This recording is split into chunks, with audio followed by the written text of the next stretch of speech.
Hi, I'm Max Brantley with the Arkansas Times on Tuesday, February 6th. A particularly slow day. Perhaps people are looking nervously at the sky and the movement of some cold weather and maybe some ice into North Arkansas tonight. Don't know. After we taped yesterday, Donald Trump gave a speech in Ohio. He said that it was treasonous for people not to applaud him when he gave his State of the Union address. So many wonderful things are happening. Treasonous not to applaud Donald Trump? Well, today one of his spokesmen, one of his Baghdad Bobs from Arkansas, Hogan Gidley, said the president just had his tongue in cheek when he said this. You know, we're familiar with Trump's tongue-in-cheek remarks. Rapist Mexicans and Haitians from a outhouse type country and disabled reporters and all the rest. So we'll just have to laugh this one off, too, I suppose. Don't want to laugh off the market yesterday. Dropped more than 1,000 points, more than 1,600 points in 2 days. This isn't a record in terms of percentage drop in the market. Markets do go up and they do go down. The president, of course, has tried to say that the market's rise was because of him.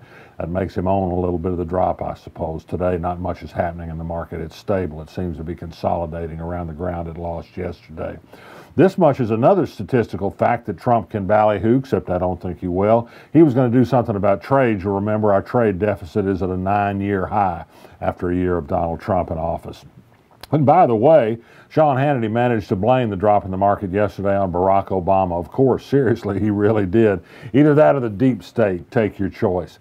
Here's some news of interest in Arkansas, and it kind of has a Donald Trump angle as well. AEP, or American Electric Power, one of the state's biggest electric utility companies and once the biggest buyer of coal for electric power plants in the country, put out a report today that says it is moving dramatically toward renewable energy, wind, solar, gas, and away from coal. It wants to reduce dramatically the amount of pollution it puts into the air. This is going to make it hard for coal to make a comeback. It's good news. They're for wind energy, by the way, and you know that Arkansas's congressional delegation has been against another wind energy project that would have moved wind power through Arkansas. There are those who say that that project was not a good project the way it was conceived, but that seemed to be more too in protecting the power companies like Leslie Rutledge has done. Still waiting for a report from the Little Rock Police Department on a fatal accident yesterday in downtown Little Rock of some interest. It would appear that a downtown worker had gone back to lock her car and was waiting to cross Broadway at 6 when 2 cars wrecked and plowed into her and killed her. We don't know exactly the cause of this wreck yet, though we do know Broadway is a state highway at that point. Traffic moves fast in and out of town. You know, the highway planners want to move traffic fast out of the city of Little Rock. It makes it sometimes dangerous to be a pedestrian when you cross those crosswalks.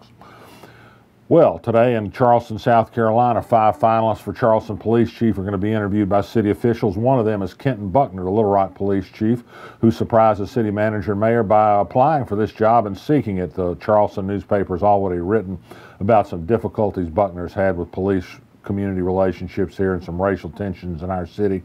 It would seem, given some of Charleston's recent problems, according to this news account, that Buckner wouldn't be high on the list, but we don't know. I think he's going to have some serious talking to do with the city manager and mayor after he gets back, if he is still our mayor.